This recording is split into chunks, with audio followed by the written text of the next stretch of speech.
incluidos por derecho. El siguiente programa fue realizado en el marco del taller de radio del programa de extensión Educación en Contextos de Encierro de la Facultad de Ciencias Sociales de la UNICEN. Les damos la bienvenida a Telarañas.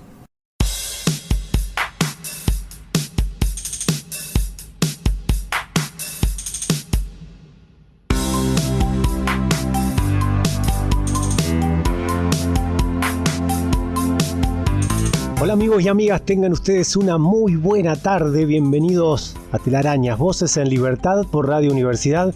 Este programa está realizado todo completito por estudiantes en contexto de encierro de los centros universitarios Alma de la Unidad 52 de Azul, Centro Rodolfo Walsh de la Unidad 2 de Sierra Chica y Centro Manuel Belgrano de la Unidad 38 de Sierra Chica. Otra vez tenemos el honor y el gusto de tener como invitada a Erika Lanzini, docente de UNICEN, especialista en políticas públicas y justicia de género, doctorada en ciencias políticas, que estuvo presente en el programa anterior de Telarañas. En esta oportunidad nos va a hablar sobre el derecho al voto en unidades penales. Esto no solo se refiere al acto mismo del sufragio, sino también a todo lo que representa poder votar desde el contexto de encierro. Así que nadie mejor que ella para que nos explique este tema. Para la sección PC vamos a presentar a Identidad Digital Producciones, una productora integrada por estudiantes de UNICEN en contexto de encierro. Soy uno de ellos y estoy muy orgulloso de formar parte de este emprendimiento. La propuesta tiene como objetivo producir contenidos digitales y culturales, ya sean gráficos o audiovisuales, con la finalidad de brindar a aquellos sectores que carecen de los recursos o posibilidades de dar a conocer sus espacios culturales, políticos o económicos. Esta productora se empezó a gestar en 2022 y hace pocas semanas pudimos conformarla legalmente como una cooperativa de trabajo y ya nos encontramos trabajando y realizando producciones. Los compañeros de la sección PC les van a ampliar mucho más este tema al final del programa. Pero antes, en la vidriera del rock, por primera vez en Telarañas vamos a presentar a la banda El Bordo. Este grupo musical surgió en la ciudad de Buenos Aires en 1998 y se caracteriza por sus acordes agresivos de rock, hard rock y grunge, pero utilizan algunas inclusiones melódicas para imprimirle notas de serenidad a su música con instrumentos de viento como armónica y saxofón. Ya la escuchamos en la vidriera del rock. Dale. Telarañas. Voces con sueños que despiertan.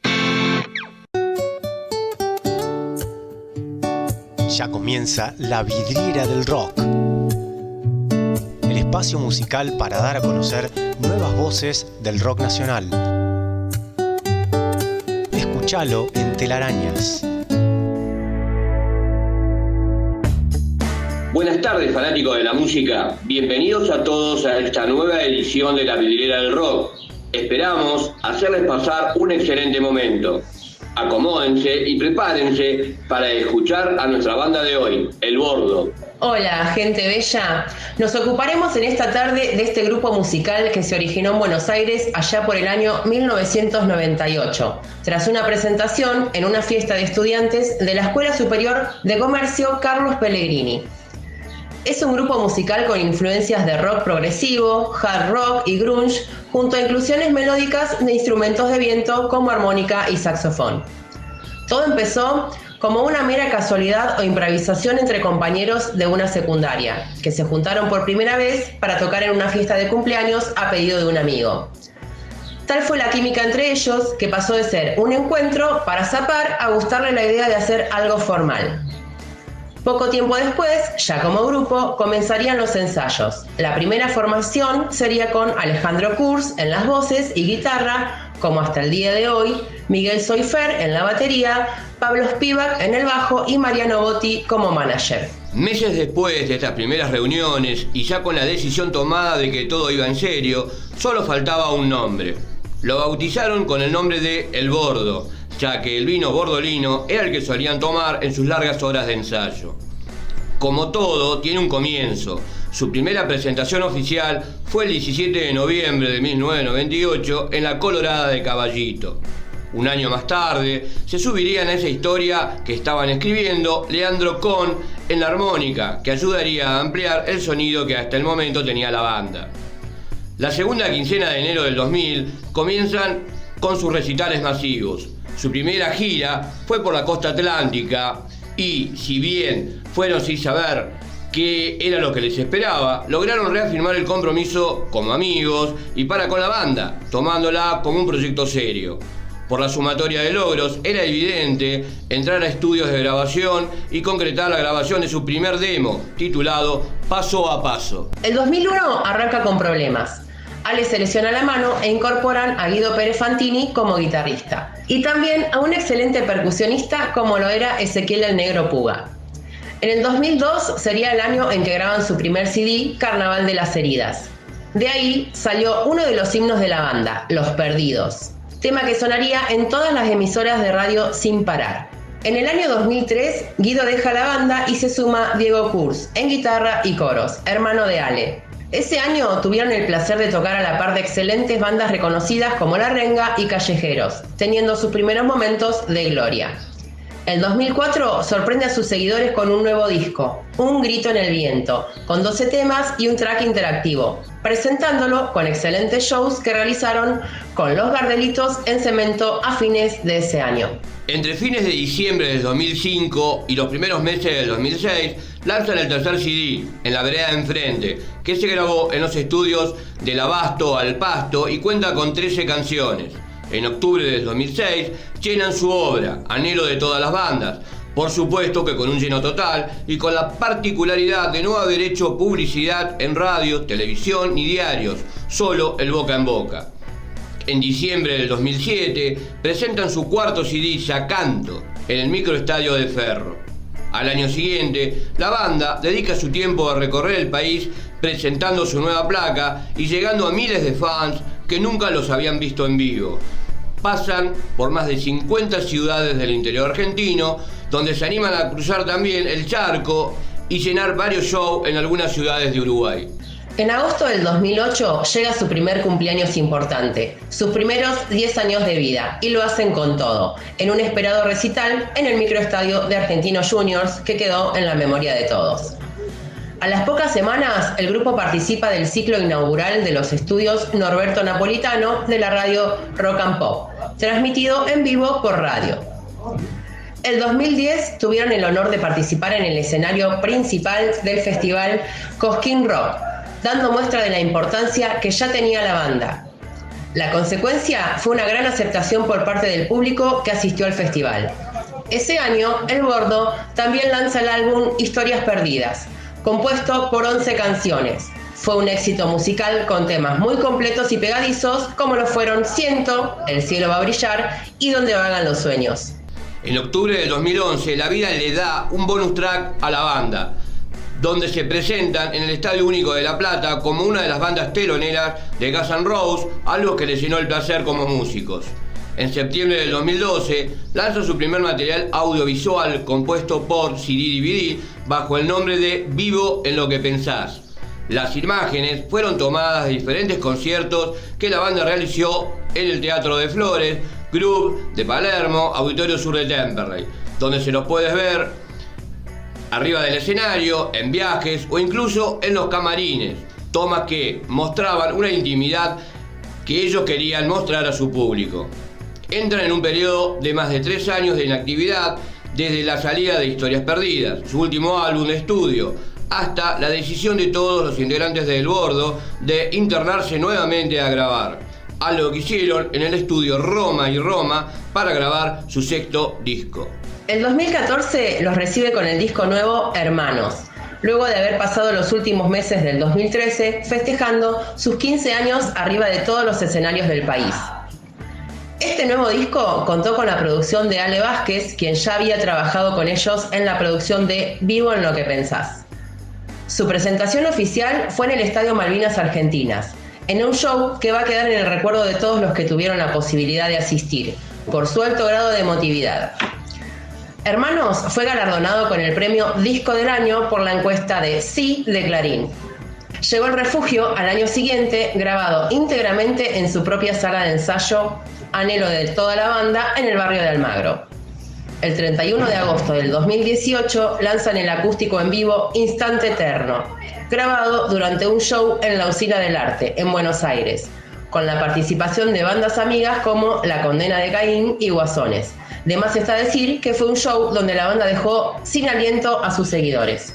El 19 de diciembre estrenan el sencillo Sonrisa Eterna, grabado junto a las pastillas del abuelo en honor a un amigo fallecido de ambas bandas. Entre el 2019 y el 2022 lanzan los sencillos El Fondo del Bar, Indómito Sentir y Algo Más. El Bordo, una de las bandas de rock más emblemáticas de Argentina, que ha sabido mantenerse fiel a su estilo a lo largo de su trayectoria, ganándose el respeto y admiración en la escena del rock. Para este 2023 programaron una gira por todo el país, con un gran show culminación hace muy poco, el 22 de julio, en el Teatro Flores, con un lleno total. 25 son los años que transcurrieron desde el inicio de la banda. Amores, desamores, tristezas y alegrías, 7 discos de estudio, 2 en vivos y un mundo de experiencias reflejadas en este presente. Comenzaron siendo compañeros del colegio, pero decidieron dedicar parte de sus vidas a la música y compartirla juntos. Consideramos desde la vidriera del rock que no tienen que dejar pasar la oportunidad de escuchar a esta excelente banda argentina. Sus temas los podrán encontrar en Deezer, YouTube, Instagram, Spotify, Apple Music, iTunes y Facebook como @elbordo. Comunicate con nosotros al 2284-640469. Telarañas, Voces en Libertad, 10ª temporada.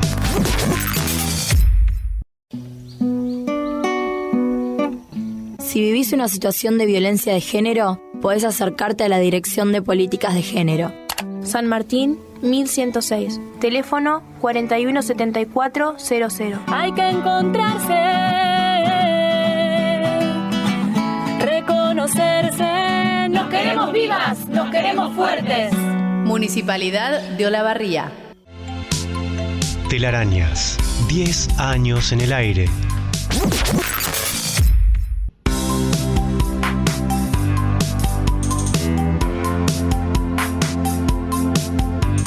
Así pasaba El Bordo en Telarañas. Te cuento que si querés volver a escuchar este programa lo podés hacer desde YouTube en el canal de Radio Universidad. Ahora sí vamos a escuchar la entrevista con la doctora en Ciencias Políticas Erika Lanzini sobre el derecho al voto en unidades penales en relación con las próximas elecciones presidenciales del 22 de octubre. Vamos. Envíanos tus WhatsApp. 2284-640-469. Te leemos y te escuchamos. Buenas tardes. El próximo 22 de octubre en nuestro país se elegirán presidente y vicepresidenta de la Nación, parlamentarios del Mercosur, senadores y diputados nacionales. Respecto a la elección de senadores nacionales, se renovarán las bancas de las provincias de Buenos Aires, Formosa, La Rioja, Misiones, Jujuy, San Luis, San Juan y Santa Cruz. Es un momento muy importante en nuestro país, para todas y todos los argentinos. También es un momento muy importante para quienes estamos privados de la libertad. Consideramos totalmente necesario hablar sobre ese tema, concientizar a los pibes y a las pibas sobre el derecho que tenemos al voto, a participar en este acto democrático, a que estemos informados sobre qué y quiénes se presentan como candidatos y candidatas, y además cuestiones que vamos a charlar en este programa, pero como recién nos contaba Agustín, para tratar de brindar la mejor información a quienes nos escuchan hoy, está con nosotros Erika Lanzini. Un placer nuevamente que nos acompañes, Erika, y qué mejor que vos para hablar de este tema. Recuerdo que en elecciones anteriores nos has acompañado con talleres donde nos explicabas cómo eran los actos electorales en contexto de encierro. Te agradecemos por tu participación, Erika, en este día, que nos acompañes y que podamos tener esta charla con vos. Para comenzar, nos gustaría que nos cuentes un poquito qué es lo que dice la ley sobre el derecho al sufragio en contexto de encierro en nuestro país.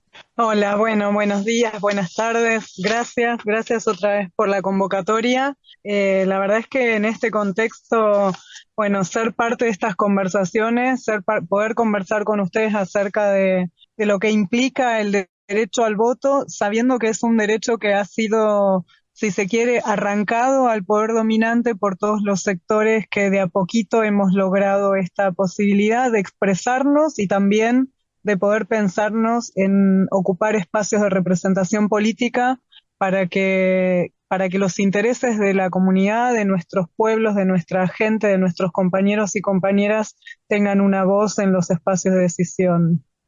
Contarles un poco que el derecho al voto, así como ha sido muy difícil de conseguir para todos los sectores de la población que no son los sectores dominantes, y pensemos allí que recién en nuestro país desde 1912 votan los varones trabajadores, que recién desde 1947, aunque efectivamente desde 1951, votamos las mujeres. Y la verdad es que en esa ampliación de posibilidades de voto, siempre las personas que se encontraban privadas de libertad estaban excluidas de la posibilidad de sufragar. Esta es una gran discusión con respecto a qué implica la privación de libertad y cuándo la privación de libertad ambulatoria, que es lo que debe ser, termina afectando otros derechos consagrados constitucionalmente, como el derecho a votar. En nuestro país recién pudieron votar en 2007, después de varios años de discusión, las personas privadas de libertad que tienen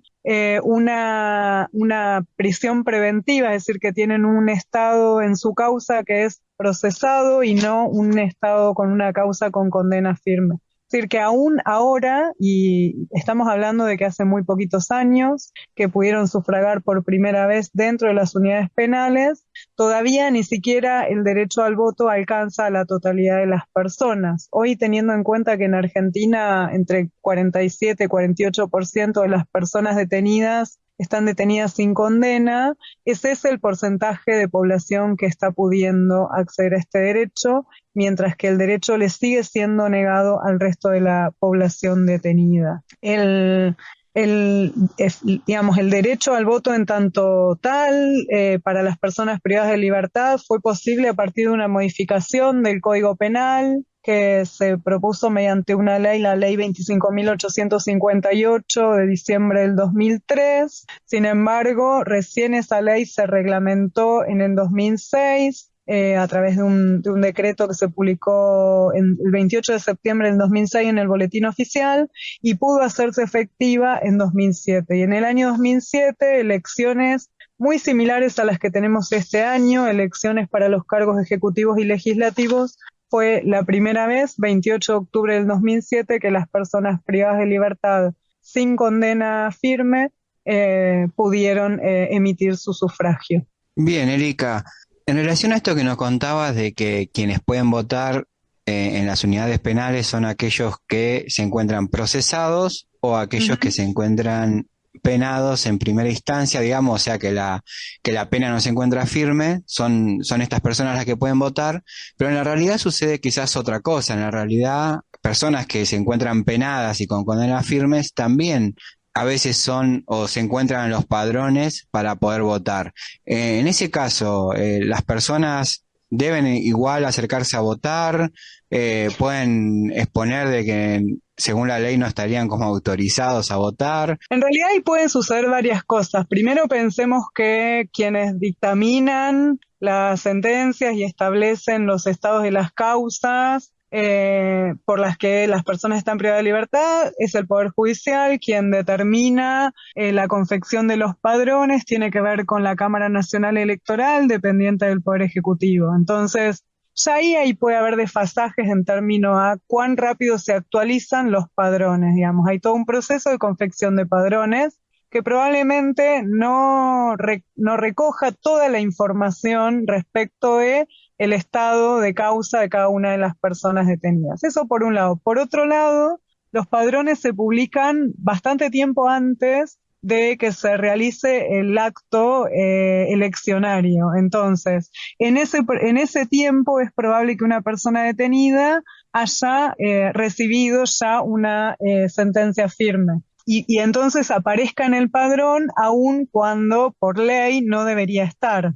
Nos pasa mucho también con los jóvenes que se incluyen en el padrón y todavía no tienen los 18 años de edad, pero tienen que votar porque los van a cumplir antes de la fecha de las elecciones. Bueno, estos desfasajes suelen suceder en más de una instancia, o qué sé yo, o cuando la gente se cambia de domicilio y no aparece con el nuevo domicilio. Y tiene que ver con los tiempos de los procedimientos administrativos que hacen posible la confección de los padrones. Ahora, una vez que las personas aparecen en el padrón, tienen derecho a sufragar, a menos que el día de la elección estén tachados en el padrón, que eso sí puede suceder. Si Pues, suceden en varias ocasiones que nos llegan los padrones electorales y aparece la persona, uno hace la consulta en el padrón provisorio o previamente y aparece, y cuando llega el padrón a la autoridad de mesa el día de la elección, esa persona aparece tachada. Que podría darse esta situación con aquellos con quienes ya hay sentencia firme. En aquellos casos en que aparecen tachados no van a poder votar. En el resto de los casos, si están en el padrón, tienen derecho a sufragar, tienen derecho a emitir su voto. Y no puede una autoridad de servicio penitenciario, no puede una autoridad de mesa determinar si le corresponde o no. Si está en el padrón, significa que puede votar. A menos esta excepción, ¿no? Que aparezca tachado. Que eso puede suceder, sucede con los padrones de quienes votamos en contextos de libertad también, que suele aparecer alguna persona tachada. Y la otra cosa es que quien no está en el padrón, aunque haya ingresado recientemente a una unidad y no tenga todavía esté procesado o solamente tenga una pena en primera instancia, es decir, que conserva el principio de inocencia, que no aparezca y no se lo puede agregar a mano, digamos. Esta es otra cuestión. Muchas veces nos pasa eso. Bueno, yo quiero votar. Digo para poner comparaciones con otros contextos. Hice un cambio de domicilio, vivía en La Matanza y ahora estoy viviendo en Olavarría y quiero votar, pero no figuro en el padrón, no me pueden agregar a mano. Si yo recientemente ingresé a una unidad, o no tan recientemente, sabemos que además hay situaciones que están sin una resolución judicial durante mucho tiempo. No aparezco en el padrón, aunque cumpla con estas condiciones de estar en una situación de procesada y no condenada, o con una pena en primera instancia, y no aparezco en el padrón, no me pueden agregar. Entonces, como para dejar claridad, ¿quiénes pueden votar? Quienes aparecen en el padrón y no están tachados cuando el padrón es abierto en la urna que llega a cada unidad penitenciaria. Después hay otras realidades, que son las dificultades que efectivamente tienen las personas que están en el padrón para emitir su voto, y que mejor que nadie ustedes las pueden comentar, que tienen que ver con los propios obstáculos que aparecen para ese día acceder al espacio de votación en los horarios de votación, y las dificultades que tienen muchos de contar con su documento de identidad, porque la segunda cuestión que aparece es que el requisito de presentarse con documento de identidad es obligatorio también para quienes se encuentran privados de libertad, que sabemos que en muchos casos no tienen el documento a disposición ni en sus propias manos, ni en la unidad para poder pedirlo con anterioridad. Entonces, al no contar con el documento, aún estando en el padrón, tampoco pueden acceder. O sea que eso hace que del total de personas empadronadas, efectivamente quienes puedan sufragar ese día sea un porcentaje mucho menor, digamos. No recuerdo el porcentaje exacto en la última elección, pero de alrededor de 70.000 personas privadas de libertad en los padrones, pudo votar un 30%. El resto no participó, o porque no estuvo interesado, pero sobre todo no participan porque hay un montón de obstáculos o de limitantes que hacen difícil acceder al ejercicio del derecho al voto. Sí, y en relación a eso, quisiera agregar otro obstáculo más que creo que sucede y que lo vi también en la última elección, es el no conocer cómo votar, ¿no? Es decir, mayormente las personas que se encuentran privadas de libertad y que tienen que votar, el día de la votación empiezan a preguntar cómo hacer, cómo se vota, y un montón de cuestiones que tienen que ver con que no se explica cómo se lleva este acto dentro de las unidades penales, y que las personas privadas de libertad tienen un desconocimiento muy grande, ¿no? Bueno, ahí hay algo que, bueno, lo hemos conversado con ustedes en otras oportunidades, que es que cuando las personas son detenidas, tienen el hábito, la práctica, el ejercicio del voto, quienes han podido votar antes de ser detenidas, con un formato que es el cuarto oscuro, la boleta de cada partido desplegada en una mesa, boletas completas donde se vota a todos los candidatos o candidatas en cada una de las categorías, y de repente el día de la elección, primero que muchas personas desconocen que es posible emitir el sufragio estando detenido, y yo ahí recalco la labor que ustedes hacen desde Telarañas de poder llevar esta información a cada uno y cada una de quienes están escuchando. Entonces mucha gente cree que estando detenida, como se les privan de muchos derechos, además de la libertad ambulatoria, aunque eso sea inconstitucional, también creen que tienen privado el derecho a emitir el sufragio. Y la otra cuestión es que el formato en que se emite el voto estando detenido es completamente distinto al formato que tenemos conocido de haber votado antes de la detención. Entonces, por ahí es interesante contarles a quienes están escuchando que cuando votamos en un contexto de privación de libertad, primero que no podemos votar todos los cuerpos o todas las categorías que se eligen ese año. Este año, por ejemplo, las boletas completas tienen 8 cuerpos, si mal no recuerdo, que es presidente y vice, parlamentarios del Mercosur de nivel nacional, parlamentarios del Mercosur de nivel regional o provincial, diputados y senadores nacionales, gobernador y vice, depende de la sección electoral de la provincia, nos toca diputados o senadores provinciales, en este caso quienes vivimos en Azul o la Barría Tandil, que es la zona de influencia de la UNICEN, votamos diputados provinciales y después intendentes. O sea que hay 8 cuerpos para elegir. Pero para quien está privado de libertad, y esto tiene que ver con que los espacios carcelarios, las unidades penales, no están en el mismo distrito donde la persona tiene su domicilio, solo pueden votar para las categorías nacionales, es decir, presidente y vice, parlamentarios del Mercosur, diputados y senadores nacionales. Y esos diputados y senadores nacionales van a ser representantes en la Cámara de Diputados o el Senado de la Nación de la provincia que la persona que está detenida tiene su último domicilio. Es decir, quienes vivimos o hemos vivido en provincia de Buenos Aires y nos quedó ese domicilio, vamos a estar votando diputados y senadores que van a representar a la provincia de Buenos Aires en las cámaras de diputados y el Senado de la Nación. No vamos a elegir ni diputados ni senadores provinciales, ni vamos a elegir gobernador, ni vamos a elegir intendentes y concejales, consejeros escolares. Solo nos quedamos con los cuerpos que tienen que ver con la representación nacional. Pero, por ejemplo, puede darse que en las mismas unidades, tanto de Azul como de Sierra Chica, haya compañeros o compañeras que son de otras provincias y ellos tienen que poder votar a la provincia, a los diputados y senadores que van a representar a su provincia. De acuerdo a los datos que conversábamos la semana pasada del último censo, mayoritariamente quienes están detenidos en Azul o Sierra Chica son de la provincia de Buenos Aires, entonces mayoritariamente van a poder votar. Pero, por ejemplo, hay un porcentaje de población que es de la ciudad autónoma, que es de Capital Federal, y que va a tener que tener a disposición boletas para votar diputados y senadores de la ciudad autónoma.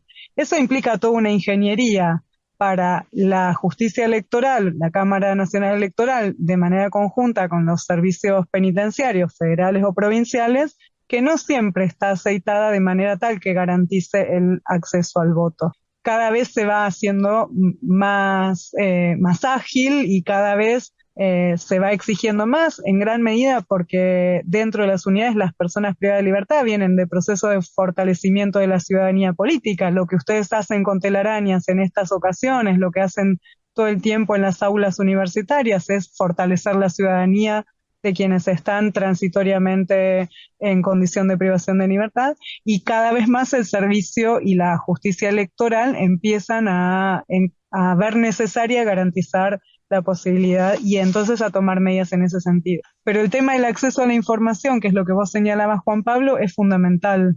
Que los compañeros y compañeras que tienen posibilidad de votar sepan que tienen esta posibilidad y sepan además con qué se van a encontrar. Y acá yo agradezco además que ustedes cada vez que hay un proceso eleccionario me cuentan y más o menos me ponen al tanto de cómo fue, también porque nos sirve para poder comprender un poco más la dinámica electoral, que son las dinámicas que en particular me gusta estudiar. Bueno, justamente yo tuve la posibilidad de votar en la primera instancia de estas elecciones y se me hizo muy raro porque en mis experiencias anteriores siempre lo hice en lo que es en el contexto de libertad. Y fue la primera vez que me encontré con esta modalidad de boleta única, en donde había que obtener te daban un pequeño sello, en donde en una misma boleta grande se podía elegir lo que es los diferentes cargos, en donde aparecen todos los distintos candidatos. ¿Podés comentarle a la audiencia de nosotros cómo funciona específicamente este instrumento? Si sistema de boleta única que en algunos países se implementa y que en Argentina alguna que otra vez se ha entrado en la discusión. Te aparece digo para que lo podamos visualizar y ustedes ayúdenme allí, que las han visto las últimas boletas, que además eran kilométricas. Es es como si fuera una hoja de tamaño de una hoja 4, para dar un ejemplo, donde aparece una franja de color por cada candidato o candidata, que es el mismo color que las boletas que encontramos en un cuarto oscuro en un contexto de no privación, con la foto del candidato que encabeza esa lista. No sé, en el caso de los candidatos a presidentes, en esta elección va a haber 5 que van a estar allí con sus colores, entonces va a aparecer la lista, no me acuerdo si es la número 2, supongamos, que es Unión por la Patria, va a ser una franja de color celeste con la foto de Massa y va a decir candidato a presidente nacional y va a decir la fecha de la elección, porque eso es importante para distinguir cuándo es una PASO de cuándo es una general, y va a decir candidato y no precandidato. Después va a estar en amarillo seguramente la franja donde esté la fotito de Patricia Bullrich y va a decir Juntos por el Cambio, y después va a haber una franja violeta con la fotito de Milei. Y después va a haber una franja, entiendo, roja con la fotito, me estoy tratando de acordar los colores de las boletas, con la fotito de Miriam Bregman, y no me acuerdo, creo que es blanco el color de la franja de Schiaretti. Es decir, que va a ser una hoja donde aparezcan 5 franjas de color, 5 renglones de color, por llamarlo de alguna forma, con los nombres. Al costado y un cuadradito en blanco, que es donde se marca con un sello, o en algunos casos es con una lapicera y se hace una cruz en lo que uno vota, y uno de esos 5, que en las elecciones anteriores eran un montón, pero ahora son 5, tiene que elegir uno. Sí, en las PASO nos pasó que la boleta era gigante y había claro, justamente una cantidad enorme de candidatos, y la boleta tenía el tamaño de casi un papel afiche. Estaba dividido en 3 secciones, en donde eran los precandidatos a presidente, creo que era lo que mencionaste, el precandidato a parlamentarios del Mercosur. Sí, parlamentario del Mercosur y el último cargo. Y otra cosa que por ahí quisiera agregar, sí, que sucedió y que yo por lo menos puedo observar cuando fui a votar, es el desconocimiento también que hay de las diferentes propuestas, digamos, ¿no? Si bien en las unidades penales hay acceso, no sé, a televisores, a noticieros, a radio y demás, no hay información sobre las propuestas de quienes se postulan, ¿no? Y mayormente los pibes no conocían, más que a los conocidos, después no conocían a nadie y se preguntaban quiénes eran, digamos. Bueno, ese fenómeno también, Juan Pablo, que tiene que ver con la cantidad de partidos que ni siquiera sabemos que existen, que en realidad las primarias, y este fue el objetivo de la creación de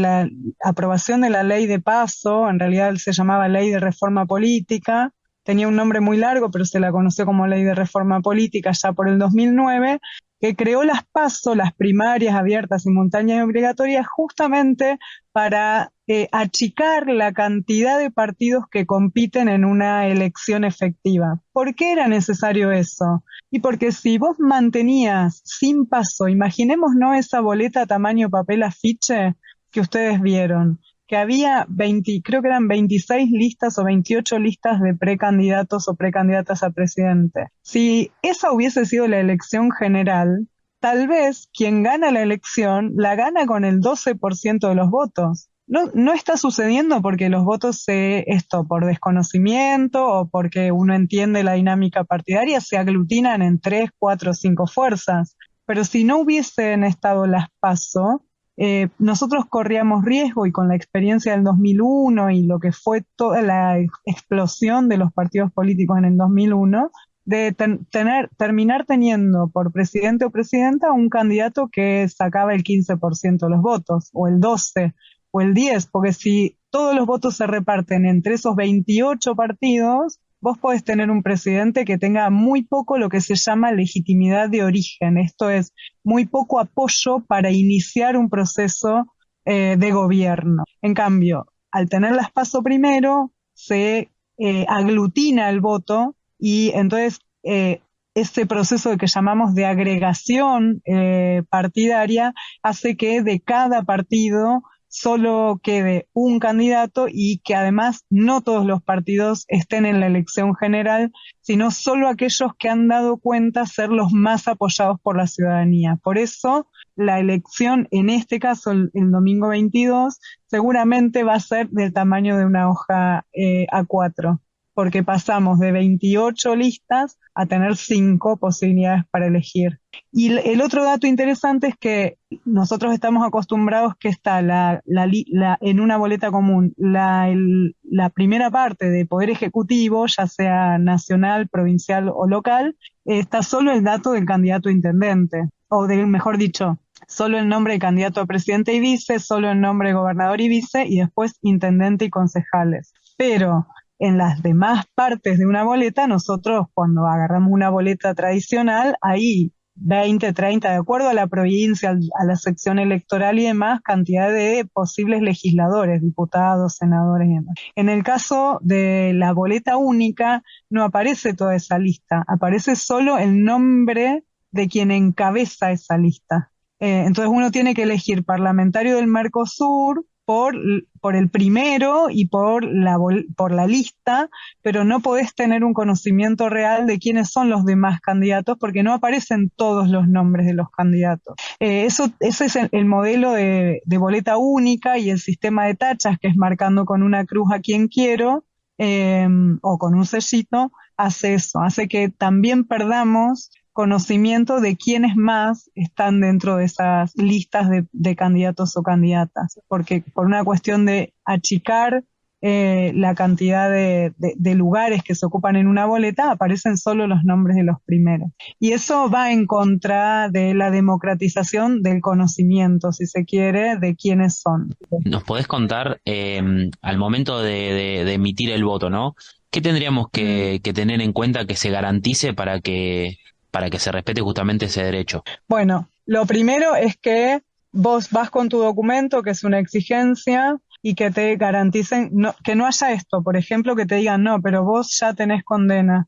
Bueno, no, mira, estoy en el padrón, yo tengo derecho a votar, me tienen que garantizar. La segunda es que te garanticen las condiciones de privacidad. En nuestro país hay voto obligatorio, pero es un voto además secreto, es decir, así como yo no puedo ir con una remera que diga Viva Perón, aunque quisiera, porque entonces me pueden anular el voto, tampoco puede la justicia electoral hacerte votar en un lugar que no es privado. Y eso, en el sistema de boleta única, no siempre, en los contextos de privación de libertad, no siempre se garantiza. Tiene que haber, aunque sea un biombo que separe y que garantice la privacidad de quien va a emitir su voto. Esto lo digo porque muchas veces las personas nos vemos condicionadas de emitir nuestro voto en libertad si hay alguien que está viendo qué es lo que votamos. Después hay otras cuestiones que tienen que ver con, por ejemplo, que el estado del DNI. No sé, puede ser que yo tenga todavía un DNI verde, no sé si ustedes son por ahí más chicos, pero quienes tenemos algunos años tuvimos DNI verde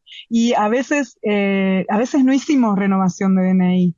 Lo que dice el Código Nacional Electoral es que uno tiene que votar con la versión de DNI más nueva que tenga, que no puede ser anterior a la que figura en el padrón. Pero, por ejemplo, si yo tengo un DNI viejo y no hice nunca otro DNI nuevo, puedo votar con ese DNI. Y la justicia electoral ahí, la autoridad, digamos, el presidente o presidenta de mesa no me puede decir que no. Después hay algunas otras cuestiones a tener en cuenta que no pueden impedir. Que si yo tengo el DNI dañado, pero se pueden ver mis datos y se puede garantizar que esa persona soy yo, me tienen que dejar votar. Si en el padrón mi nombre figura con una letra de más o una letra de menos, o hay algún error en el tipeo del número, pero puede comprobarse que soy yo, me tienen que dejar votar. Siempre se prioriza el ejercicio del derecho por sobre toda otra cuestión. Y eso es algo que a veces en contextos de privación de libertad hay que reforzarlo, porque no siempre está garantizado.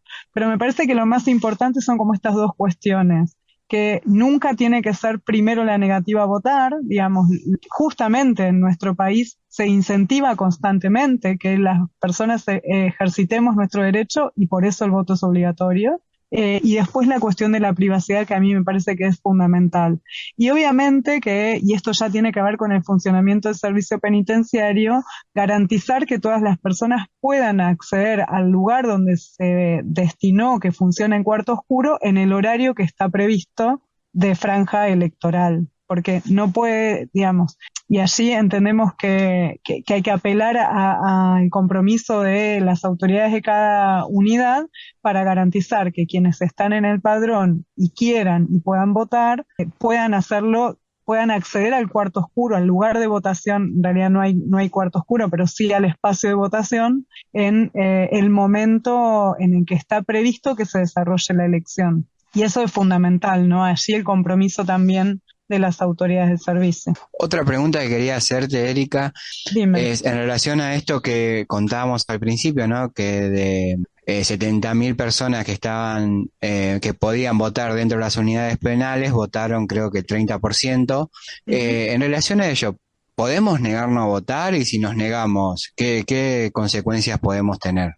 Bueno, ahí es una gran pregunta porque el voto en Argentina es obligatorio. Entonces vos tendrías que justificar ¿por qué no votás? Porque la forma correcta de no votar a una propuesta partidaria es o votar en blanco o hacer un voto nulo, que nunca es lo aconsejable, por eso está la posibilidad del voto en blanco. Pero el voto sigue siendo obligatorio, es decir, que quienes estamos empadronados tenemos la obligación de votar. ¿Qué sucede en contexto de privación? Bueno, todos estos factores que mencionamos antes, no tengo el DNI, no me garantizan que pueda llegar al lugar de votación, estoy en un padrón pero que está en otra unidad y ahí no puedo ejercer mi voto. Bueno, todo eso. Digo, entiendo, y acá no tengo certeza, pero que en realidad la condición de privación de libertad ya es un atenuante para lo que sería el cumplimiento de la obligatoriedad. Pero quienes estamos en el padrón, en nuestro país, tenemos la obligación de votar. El voto es obligatorio. Bien, entonces le decimos a todos los compañeros y compañeras que tengan las condiciones, digamos, para poder realizar el voto, que se presenten y que hagan uso de este derecho, ¿no? Totalmente. No, por ahí para cerrar eso, ¿no? Fortalecer la importancia que tiene nuestro compromiso como ciudadanas y ciudadanos. Y yo acá, mira, acabo de salir de una clase con estudiantes también de la universidad, igual que ustedes, diciéndoles esto. Nosotros somos estudiantes y docentes en universidades públicas. Muchos de los logros en materia de derechos han tenido que ver con lo que hemos logrado desde las universidades públicas, poner en valor eso y hacer un ejercicio consciente y comprometido de nuestro voto, más allá de los enojos que podemos tener con determinada clase dirigente o con determinada respuesta de determinado partido. Siempre la opción es ir a votar comprometidamente y hacer uso de eso que es nuestro derecho. Y ustedes que ven permanentemente coartados muchos de sus derechos por decisiones de dirigentes o por decisiones de ciertos sectores de la clase política, con más razón hacer uso del ejercicio del voto para manifestar, aunque sea con el voto en blanco, cuál es nuestra posición. Súper clara, Erika. Te agradecemos un montón compartir este rato con nosotros, venir a charlar sobre este tema que consideramos que es re importante, que necesitamos llevar claridad a las personas que nos escuchan, a las personas privadas de libertad, que mayormente no conocen sobre este derecho y cómo poder ejercerlo. Bueno, muchas gracias, siempre a disposición, y perdón por hablar tanto, que me entusiasma el tema. Gracias, Erika, por la entrevista. Nos queda mucho más claro lo que significa el derecho al voto en contexto de encierro. Te agradezco también por la calidad de tus palabras y por todo el apoyo que nos brindás a los estudiantes privados de libertad. Gracias eternamente, Erika Lanzini. Ahora hacemos un corte y en minutos nada más regresamos con Telarañas, Voces en Libertad. Seguinos en Facebook, telarañas.voces en libertad. ¿A dónde vas? ¿Con quién te escribís? ¿Vas a salir así? Vos estás con otro, ¿no? Decime tu clave. Eso es violencia. Eso es violencia. La violencia de género puede tomar muchas formas. Dirección de Políticas de Género, San Martín, 1106. Teléfono 417400. Es posible una vida sin miedo. es posible una vida sin violencia. No quisiera desaparecer antes de mojarme otra vez, los pies en la luna. Municipalidad de Olavarría. Telarañas, 10 años en el aire.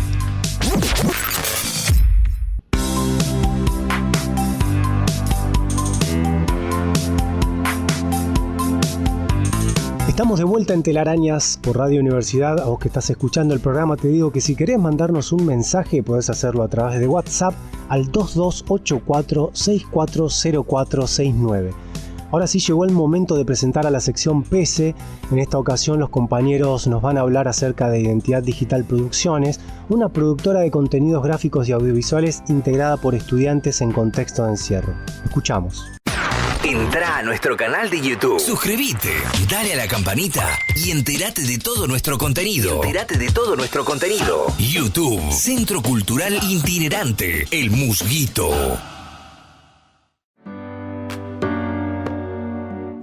Telarañas te invita a escuchar la sección PESE.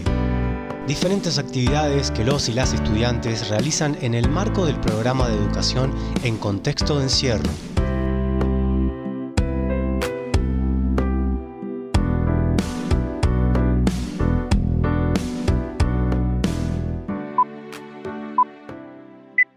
Buenas tardes a todas y todos. Gracias por acompañarnos en nuestra sección PESE, Programa de Educación en Contexto de Encierro. Durante todo el año les fuimos presentando los diferentes espacios con los que la universidad pública ingresa a las unidades penales. Hoy les queremos presentar una propuesta que se fue gestando desde dentro la Cooperativa de Trabajo Identidad Digital Producciones. Este proyecto es impulsado por la doctora Analía Umpierres y desarrollado por los estudiantes de la Unidad Penal número 38 de Sierra Chica, Juan Pablo, Agustín y Néstor. La propuesta tiene como objetivo constituir una productora de contenidos digitales y culturales, centrada en la comunicación como derecho humano fundamental. Identidad Digital Producciones surge con la finalidad de acercar la producción de contenidos digitales, tanto audiovisuales como gráficos, a aquellos sectores que carecen de los recursos o las posibilidades de dar a conocer sus espacios sociales, políticos, económicos y culturales. Este proyecto está guiado por las acciones propuestas por María Ledesma, que incluyen la generación de conciencia social, la inclusión de grupos aislados por motivos no económicos, la prestación de servicios profesionales a quienes no pueden acceder económicamente, la construcción de identidades y la mejora de la calidad de vida del bienestar social. Por otra parte, el proyecto se inspira en la idea de que los planos de codificación en una cultura visual están interconectados, abarcando lo perspectivo, representativo y cognitivo. De esta manera, Identidad Digital Producciones parte de la concepción de que la construcción cultural se da a partir de la interrelación de lo perceptivo, lo representativo y lo cognitivo desde todos los sentidos: visual, auditivo, gustativo, tacto y olfato. Asimismo, se considera fundamental en la construcción de contenidos digitales involucrar a los propios actores de la cultura en la creación de propuestas comunicacionales y culturales. El objetivo principal de Identidad Digital Producciones es formar una cooperativa de trabajo con un equipo de personas con habilidades en diseño gráfico y audiovisual, que tenga una perspectiva de comunicación y expresión comunitaria como derecho humano. A su vez, una vez conformado este equipo y consolidado el espacio, Identidad Digital Producciones pretende ser un objetivo a alcanzar por los diferentes estudiantes universitarios que transitan las aulas universitarias en contexto de encierro, convirtiéndose de esta manera en un espacio donde los estudiantes puedan desarrollar las habilidades y los conocimientos construidos a lo largo de la carrera. En relación a ellos, Juan Pablo nos comparte la siguiente reflexión. Lo escuchamos. Telarañas, voces en libertad. Identidad Digital Producciones es una cooperativa de trabajo que pretende brindar contenidos digitales a organizaciones, instituciones y particulares que no puedan acceder a estos contenidos por cuestiones económicas y que pretendan dar a conocer sus espacios o brindar una comunicación. Este es un proyecto que venimos trabajando hace un tiempo con algunos compañeros y que básicamente tiene como objetivo no solamente brindar estos servicios desde una perspectiva de derechos humanos, sino que también proponerse como espacio a alcanzar para aquellos estudiantes que llegan a nuestras aulas y que puedan volcar todos esos conocimientos construidos a lo largo de las carreras y que también puedan tener este espacio como un objetivo y también que puedan pensarse como estudiantes que pueden hacer algo con eso, con lo que estudian, ¿no? Y que el estudio, digamos, y que el hacer una carrera universitaria no tenga solamente como objetivo obtener un certificado para presentar al juzgado y poder obtener la progresividad de la pena que exige, digamos, la ley penal. Entonces creo que Identidad Digital Producciones como espacio promete un montón de cuestiones, ya que no solamente brinda servicio a instituciones, organizaciones o particulares que lo necesitan, sino que articula con el derecho a la educación, brindando un espacio para la formación profesional, pero también articula con el derecho al trabajo, pudiéndose pensar como un espacio laboral a futuro. Telarañas, voces en libertad. Para cerrar, nos gustaría aportar desde nuestro lugar de estudiantes en contexto de encierro el valor que tiene la construcción de estos espacios dentro del contexto, ya que mayormente el único incentivo que tenemos cuando estudiamos es el estímulo educativo que nos ofrece la ley de ejecución penal, que mayormente no se cumple, y con el que se desvanecen las ganas de estudiar y avanzar en las carreras universitarias. Por lo tanto, estos espacios como Identidad Digital Producciones le imprimen otro sentido a las carreras universitarias. Y tanto el estudiar como el avanzar en una carrera no significa solo acceder a un certificado para entregar en el juzgado, sino que podemos llevar adelante las herramientas construidas como trabajadores. Queremos agradecer la labor de la doctora Analía Umpierres y de los compañeros que tomaron la iniciativa y responsabilidad de materializar esta gran idea. Le agradecemos a Juan Pablo, Agustín y Néstor por el compromiso. Si querés acompañar y conocer más sobre el proyecto, te invitamos a que visites el Instagram de Identidad Digital Producciones. Búscalo como ID Producciones 2022. Repito, búscalo en Instagram como ID Producciones 2022 y conoce más sobre el trabajo que realizan los compañeros. Hasta aquí llega nuestra sección del PC. Gracias por acompañarnos y que terminen bien su día. Gracias, compañeros, por la sección. Muy bueno el informe. No quiero agregar nada más porque, como soy parte de la productora, mis palabras van a tener una connotación subjetiva y particular, pero lo que sí puedo afirmar es que me siento muy contento y orgulloso de formar parte de esta cooperativa de trabajo y de que nuestras producciones ayuden a las personas que no tienen la posibilidad de hacer una campaña formal para poder promocionar y publicitar sus productos o servicios. Ya no nos queda más tiempo de programa, así que nos tenemos que despedir, no sin antes agradecer a los oyentes que nos escuchan y nos hacen el aguante. No somos nada sin ustedes. Esto ha sido todo por hoy. Les mandamos un afectuoso saludo y nos volvemos a encontrar el próximo lunes a las 15 horas por Radio Universidad en Telarañas, Voces en Libertad. Nada más, muchas gracias. Hasta el próximo Telarañas. Educación en contextos de encierro. Facultad de Ciencias Sociales, UNICEN.